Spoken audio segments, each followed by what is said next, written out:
අයිබෝවන් සුබදසනක් අඟහරුවාදා සිව්දසින් සුපුරුදු විදිහට උදේ පාන්දරින්ම අපි ඔබ හමුවන්න ආවේ අද ජුනි මාස 8 වෙනිදා. ජුනි මාස 8 වෙනිදා කියලා කිව්වහම අද දවස කැලෙන්ඩරේ වෙන් වෙලා තියෙන දිනය බොහොම සුවිශේෂී වැදගත්කමක් තියෙන දිනයක්. ලෝකේ මේ පෘථිවි තලයෙන් වැඩි ප්‍රමාණයක් වැසී තිබෙන්නේ සාගර ජලයෙන්. ඊළඟට ලෝකේ ජීවත් වෙන ජීවීන්ගෙන් විශාල පිරිසකට වාසස්ථාන සපයන ස්ථානයක් තමයි නැත්නම් විශාල පරිසර පද්ධතියක් තමයි මේ සාගරය කියලා කියන්නේ. ඒ වගේම ඔක්සිජන් අවශ්‍යතාවයෙන් වැඩි ප්‍රමාණයක් ලබා දෙන්නේ සාගරය. ඒ වගේම තමයි ජීවත් වෙන ජීවීන්ට අවශ්‍ය කරන ආහාර විශාල ප්‍රමාණයක් ලබා දෙන්නේ මේ සාගරය තුලින්. ඉතින් මෙතරම් වැදගත්කමක් තිබෙන සාගරය සම්බන්ධයෙන් අද දවසේදී වැඩි වශයෙන් කතා කළ යුතු දවසක් බවට පත් වෙලා තිබෙනවා. අද ජගත් සාගර දිනය කියලා අපි හඳුන්වනවා. අද දවස ඒ වෙනුවෙන් බොහෝ වැදගත්කමක් උසලන දිනයක් බවට පත් වෙලා තිබෙනවා. ඉතින් ඒ කාරණාව ගැන මතක් කළේ උදෑසනින්ම අපේ දැනුමට වැදගත් වෙන කාරණාවක් නිසා අපි ඊළඟට සූදානම් ලෝකයේ සිදුවුණු අලුත්ම තොරතුරු රටවල අලුත්ම තොරතුරු සහ කාලින වශයෙන් වැදගත් වෙන සිදුවීම් මොනවාද කියලා ඔබට කියන්න. අද ඒ තොරතුරු කියන්න සුදස මැදිරියේ ඉන්නවා අඟහරුවාදා සුපුරුදු විදිහට ප්‍රවීණ විදේශ විචාරක මාධ්‍යවේදී ප්‍රසාද් දොඩංගොටගේ. ආයිබෝවන්.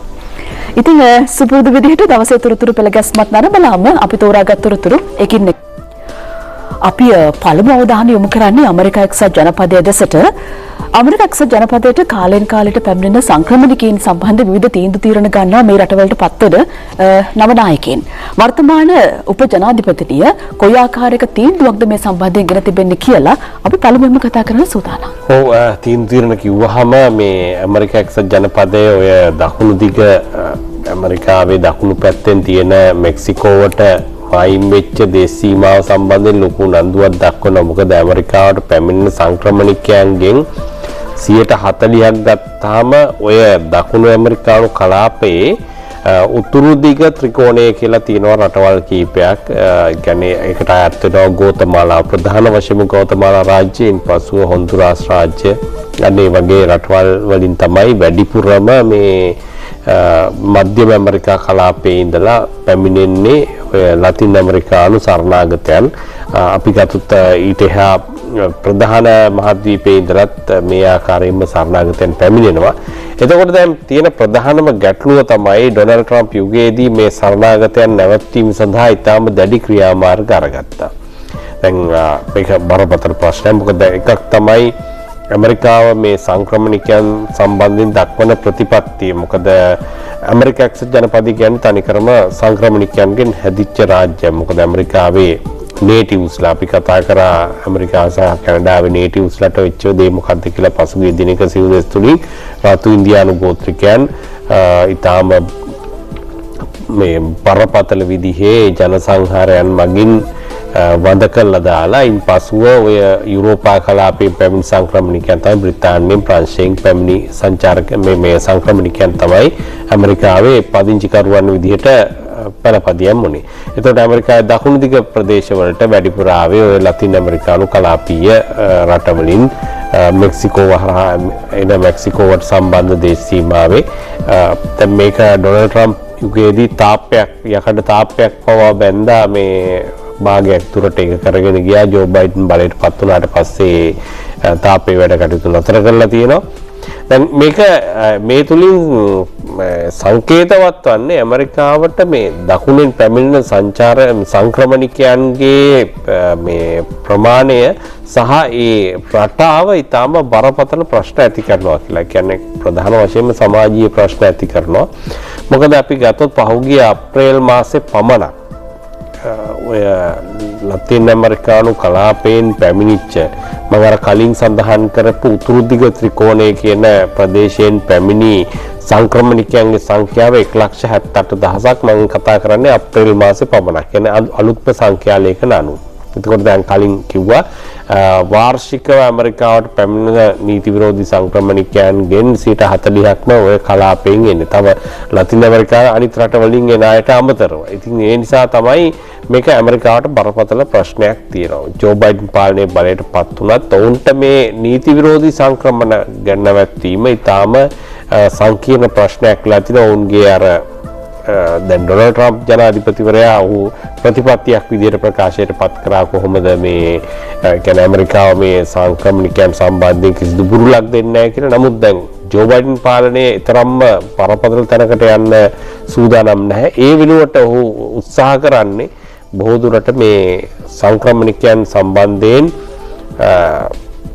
සාධනීය ප්‍රතිපත්තියක් අනුගමනය කරන අතරම අර නීති විරෝධී සංක්‍රමණ නිසා ඇමරිකාවට සිදුවන බලපෑම් මැඩපැවැත්වීමේ දිත්ත ක්‍රමෝපායක් තමයි ට්‍රම්ප් මේ පාලනයෙන් පස්සේ ජෝ බයිඩන් පාලනය තුල අපේක්ෂා කරන්නේ. එතකොට ඒ අනුව තමයි කමලා හැරිස් උපජනාධිපතිනිය සිය ප්‍රථම චාරිකාව විදිහට මේ ඒ හඳුන්වනවා ඩිප්ලොමැටික් ට්‍රිප් එකක් කියලා. මේ ප්‍රථම ඇගේ දුර කාලයේ ප්‍රථම විදේශ චාරිකාව විදිහට මේ නොදර්න් ට්‍රයැන්ගල් එකට යන්නේ.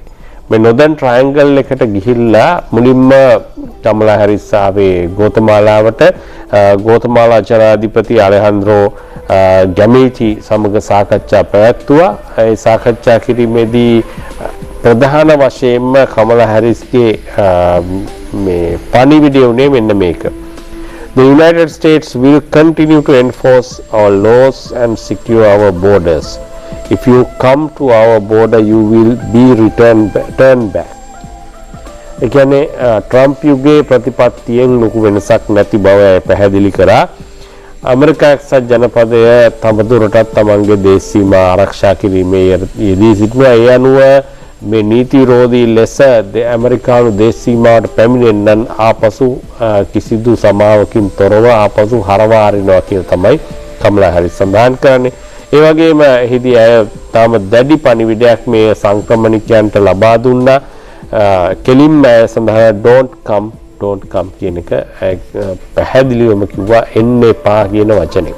මොකද දැන් මේ සංක්‍රමණික ප්‍රශ්නය ඇමරිකාවට මම කලින් සඳහන් කළ පරිදි බරපතල ගැටලු ගණනාවක් නිර්මාණය කළ තියෙන ට්‍රම්ප් යුගයේදී නම් මේ සංක්‍රමණිකයන් නිසා මේ කියන්නේ දක්ෂිණාංශික කණ්ඩායම් මේක ඉතාම බරපතල ප්‍රශ්නයක් කරගෙන කියන්නේ අනිකුත් කියන්නේ සංක්‍රමණිකයන්ට එරෙහි ව්‍යාපාරයක් ආරම්භ කිරීමට තරම් ප්‍රබල තත්ත්වයක් නිර්මාණය කළා.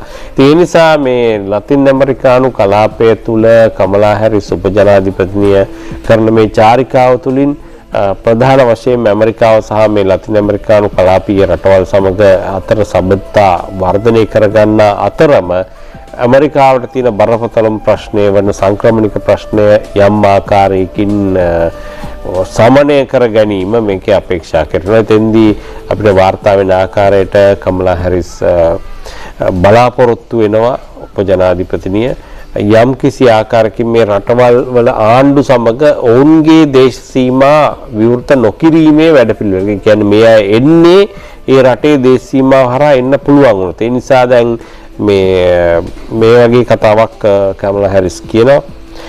President and I agree to continue our work to manage migration at Guatemala.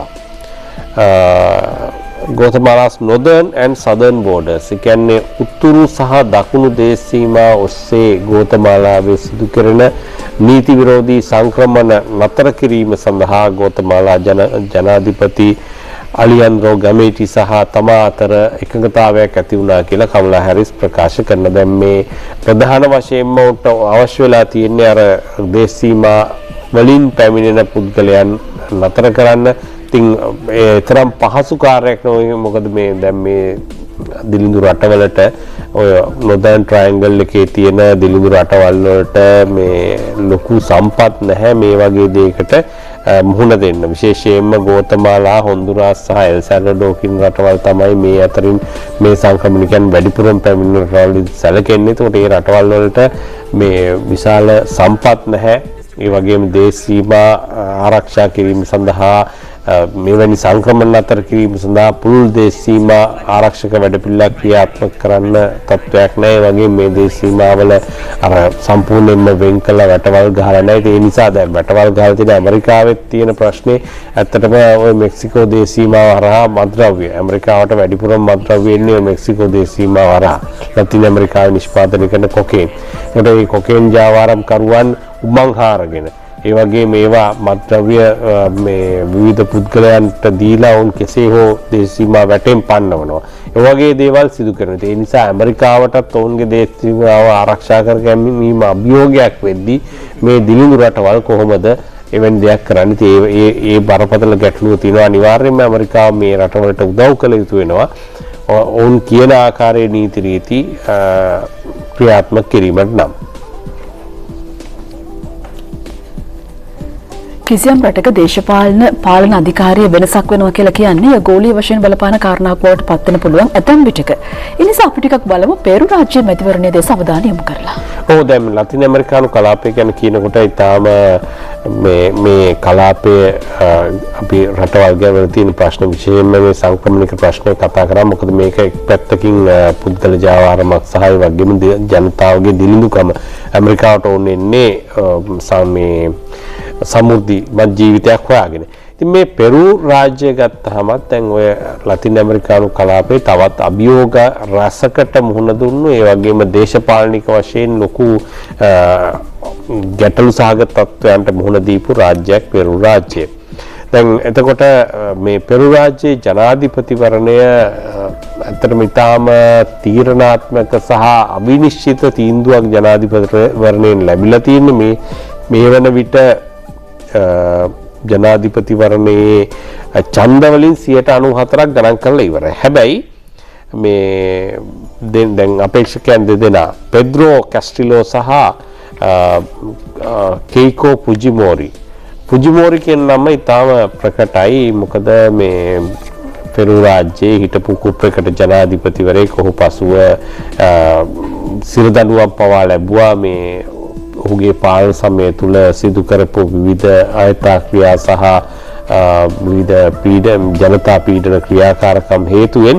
නමුත් ෆුජිමෝරිට සහාය දක්වන විශාල පිරිසක් පෙරු රාජ්‍ය තුළ තවමත් ඉන්නවා. ඔහුගේ ඇල්බර්ටෝ ෆුජිමෝරිගේ දියණිය තමයි මේ කෙකෝ ෆුජිමෝරි විදිහට මේ තරගයට ඉදිරිපත් වෙන්නේ. ඇය සමග තරඟ කරන පෙද්‍රෝ කැස්ටිලෝ ඔහු වෘත්තියෙන් මේ කලින් ගුරුවරයෙක් විදිහට කටයුතු කරලා තියෙන්නේ. ඔහු ගැමි පෙරු ජනතාව තමයි නියෝජනය කරන්නේ. එතකොට ඔහු මේ ජනාධිපතිවරණයේ දැන් මම කිව්වා අපේක්ෂකයන් දෙදෙනා අතර තරඟයේ කොයිතරම් උණුසුම්ද කියන දැනෙන්නේ මේ 94%ක් ඡන්ද ගණන් කරලා ඉවරයි. හැබැයි මේ කැස්ටිලෝ ඉතාම සුළු වශයෙන් ඉදිරියට ඇවිල්ලා තියෙනවා. 0.1කින් ඉදිරියට ඇවිල්ලා තියෙනවා. වැඩි ඡන්ද 25000ක මේ ලීඩ් එකක් කියන්නේ ඉදිරියට ඒමක් තමයි කැස්ටිලෝ මේ වෙනකොට තියෙන්නේ. ඉතින් කොහොම වුණත් මුලදී මේ ෆුජිමෝරි ඉදිරියෙන් සිටියා මේ ඡන්ද ගණන් කිරීමේ මුල් අවස්ථාවේදී. දැන් ක්‍රමක්‍රමයෙන් කැස්ටිලෝ ඉදිරියට ඇවිල්ලා ඉන්නවා. ඉතින් තව 6ක ඡන්ද ප්‍රමාණයක් ගණන් කිරීම නියමිතයි. ඉතින් යනුව මේ මිලියන 32ක ජනගහනයක් ඉන්න පෙරු රාජ්‍යයේ ඊළඟ පාලකයා කවුද?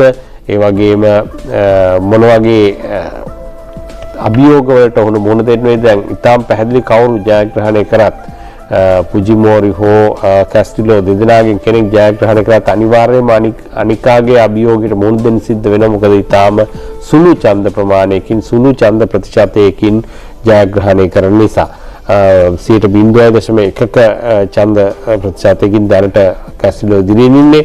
ඉතින් 6ක ඡන්ද ගණන් කළාට පස්සේ මේ ප්‍රතිඵලයේ වෙනස කොයි ආකාරයක් වෙයිද? කොයි ආකාරයෙන් මේ ඡන්ද ප්‍රතිඵලය හැඩගැහෙයිද? එහි අවසන් තත්ත්වය කුමක් වෙයිද? මේ දිලිඳු රාජ්‍ය පෙරු රාජ්‍යයේ ඉදිරි පාලකයාට මොන වගේ අභියෝග වලට මුහුණ දෙන්න සිද්ධ වෙයිද? මෙන්න මේ කරුණු කාරණා තමයි අවධානයට ලක් වෙලා තියෙන්නේ. ඔබ ටිකක් කල්පනා කරලා බලන්න තමන් ජීවත් වෙන රටක විදේශ රටවල් සම්බන්ධ තොරතුරු මොනවද? විශේෂයෙන් අපි හිතමුකෝ දැන් සිනමා පට වගේ දේවල් විකාශය කිරීම තහනම් වෙනවා, නරඹන්න තහනම් වෙනවා. ඒවා සම්බන්ධ DVD පට. අනිත් පැත්තෙන් ඒ රටවල සංස්කෘතිකාංග සොයා බලන්න, නැත්නම් ඒ රටවල විලාසිතා මොනවද කියන දේවල් හොයලා බලන්න අනුගමනය කරන්න. මේ වගේ දේවල් තහනම් වන රටක ජීවත් වෙන සිදුවන ජනතාවට හිමිවන්නේ මොන වගේ ජීවන මට්ටමක්ද කියලා අපි ටිකක් උතුරු කොරියාව දෙසට යමු වුණොත් උතුරු කොරියානු ජනතාව කියලා කියන්නේ කොහොමත් යම්කිසි සීමා කිරීම යටතේ ජීවත් වෙන පිරිසක්. නමුත් ඉදිරියේදී උන්ට තව තවත් සීමා කිරීම යටතේ ජීවත් වන්නට සිදුවේවිද? ඒ ප්‍රශ්නෙට උත්තරය තමයි මේ කියන සූදානම් වෙන්නේ. ඔව් දැන් මේ වෙනකොට හුඟක් කතා බහට ලක් වෙලා තියෙනවා. දැන් අන්තර්ජාතික මාධ්‍ය ඔස්සේ මේ ගැන පුළුල් සංවාදයක් ඇතුළත් වෙන උතුරු කොරියානු නායකයාගේ නව දැඩි සීමාවන් සම්බන්ධයෙන් මොනවද මේ දැඩි සීමාවන් දාලා තියෙන්නේ? ජනතාවගේ එදිනෙදා ජීවන රටාව රජයට ඕන පරිදි හැඩගස්වා ගැනීම සඳහා කොහොමත් උතුරු කොරියාව කියන්නේ ලෝකයේ හුදකලාම රාජ්‍ය අනිකුත් රටවල් හුදකලා වෙලා ඉන්නේ. ඒ රටේ ක්‍රියාත්මක වෙන්නේ කිම් ජොන් අන් ඔහුගේ නීතිය පමණයි පාලකයාගේ.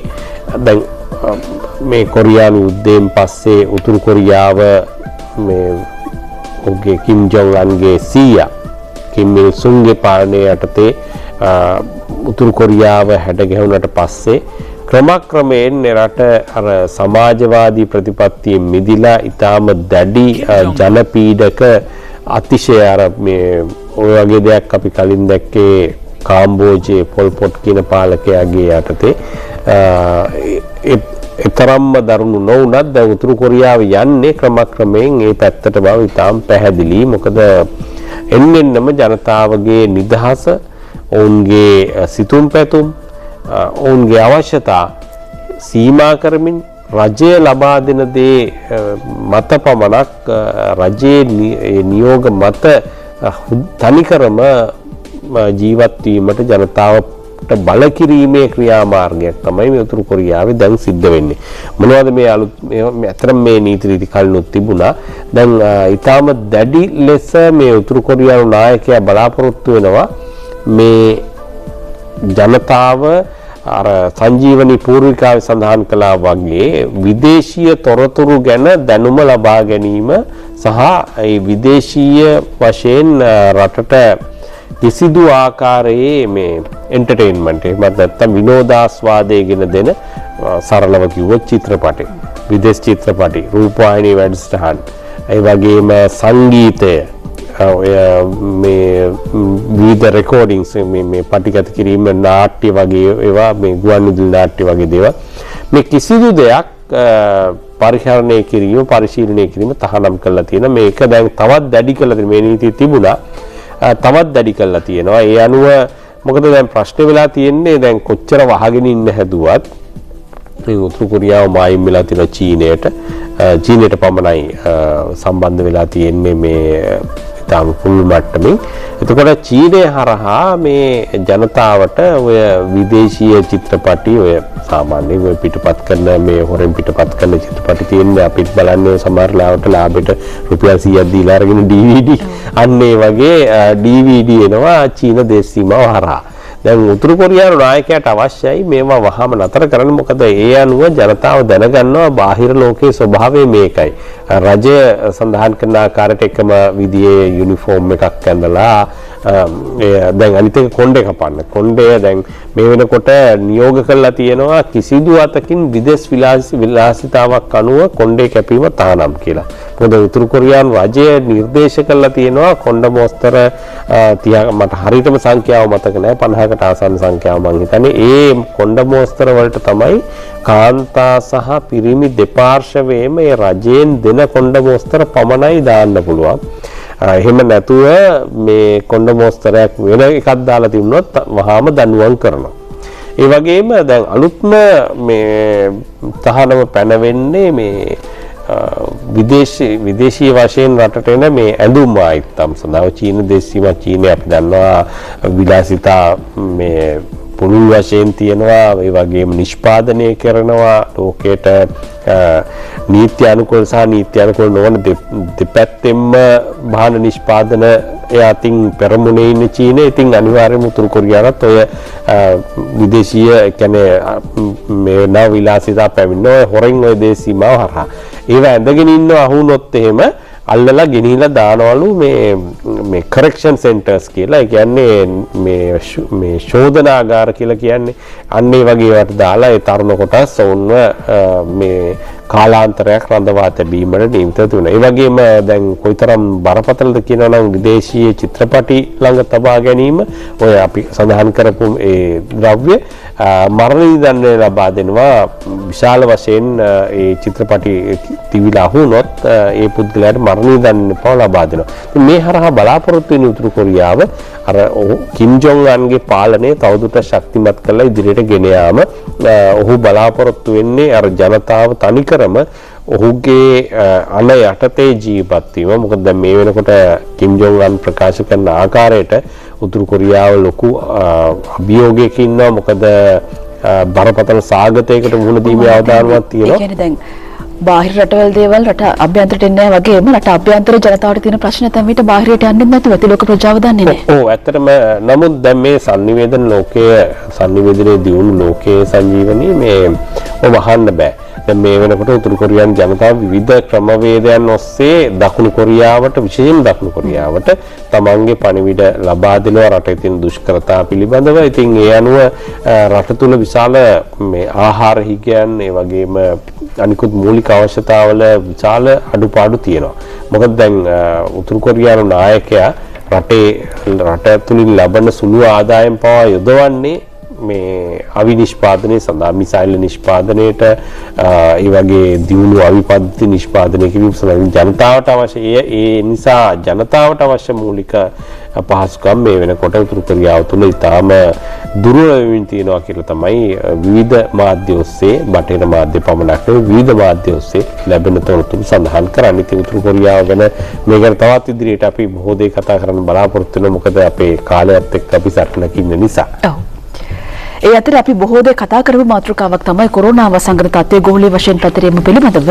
අපි දැන් කතා කරන්න සූදානම් වෙන්නේ සැබෑ ලෙසම මේ කොරෝනා වසංගතය නැත්නම් මේ කොරෝනා වෛරසය ආරම්භුනේ කොහෙන්ද කියන කාරණාව පිළිබඳව සෙවීම. එතකොට මේ සම්බන්ධයෙන් සොයා බලන්න බලපෑමක් තියෙනවලු ලෝක සෞඛ්‍ය සංවිධානයේට. මේ බලපෑම තියෙන්නේ කාගෙන්ද කියලාත් අපි බලමු.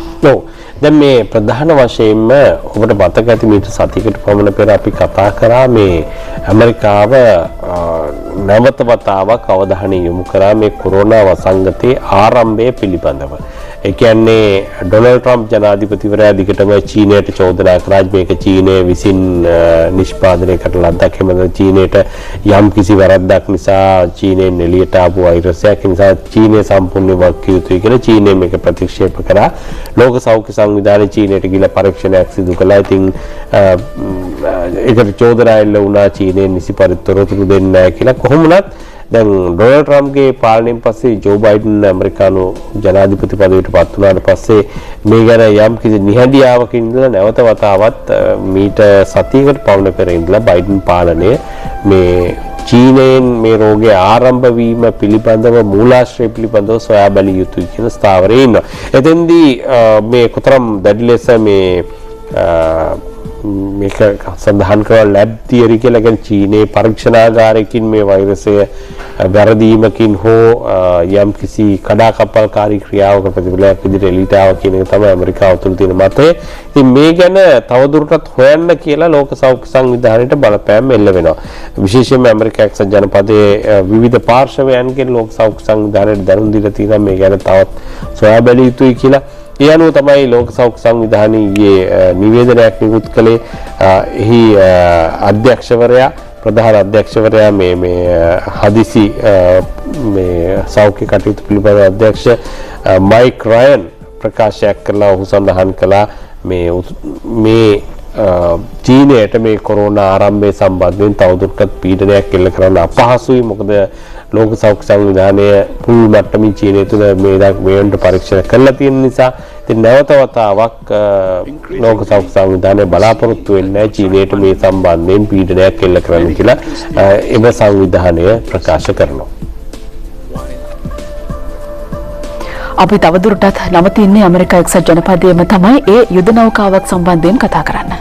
ඔව් අපූර්ව යුද නැවක් මේක ඇමරිකාවේ නවතම යුද නැව විදිහට අපිට හඳුන්වන්න පුළුවන්. නමුත් ප්‍රශ්නේ තියෙන්නේ මේක ඉතිහාසයට එක් වෙන්නේ ඇමරිකාවේ නොවන නමක් මේකට ලබා දීම නිසා. මේ නැවේ නම USS කැන්බරා. නම අහපු ගමන් ඔබට මතක් වෙන්නේ මොකද්ද? ඕස්ට්‍රේලියාවේ ප්‍රධාන පරිපාලන නගරය කැන්බරා නගරය. ඇත්තටම මේ යුද නැව නම් කරලා තියෙන්නේ ඕස්ට්‍රේලියාවට ගෞරවයක් විදිහට කියලා ඇමරිකානු නාවික හමුදාව සඳහන් කරනවා.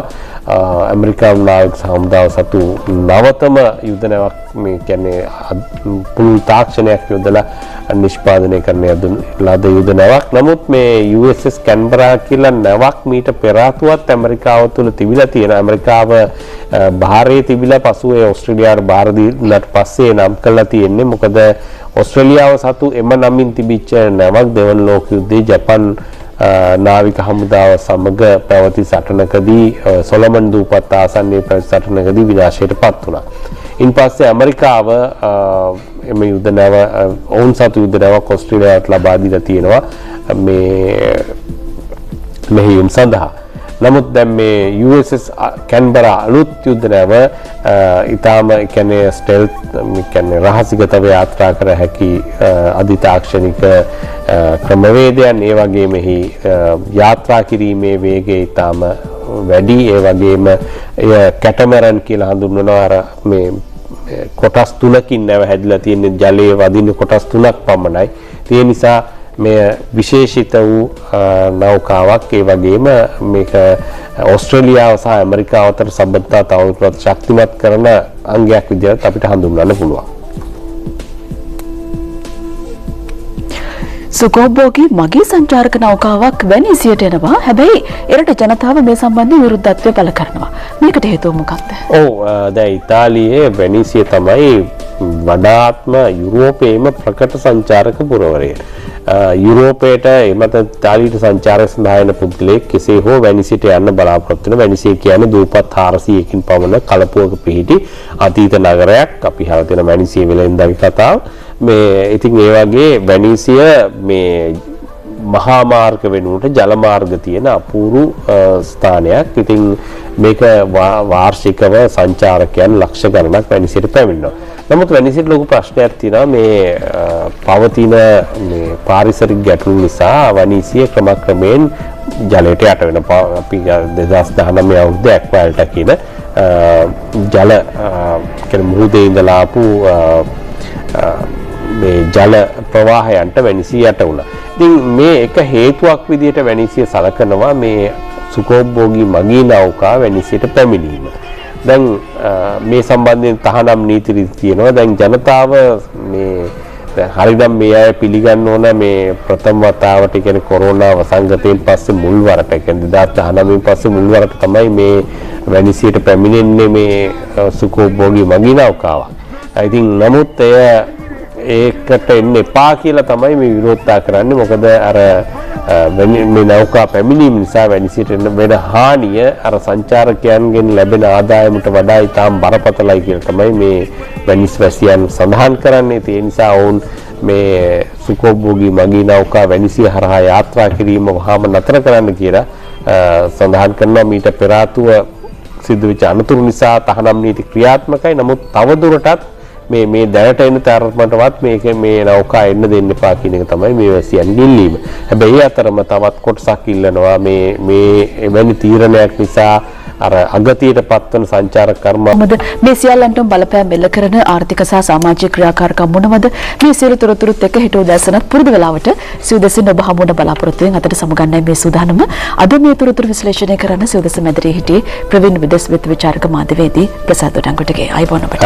ඔහුට සමුදෙමින් ඔබට සුබ දවසක් ප්‍රාර්ථනා කරමින් අපි අදට සිව්දසින් සමගන්නම හෙට උදෑසන ආයෙත් හමු යමු.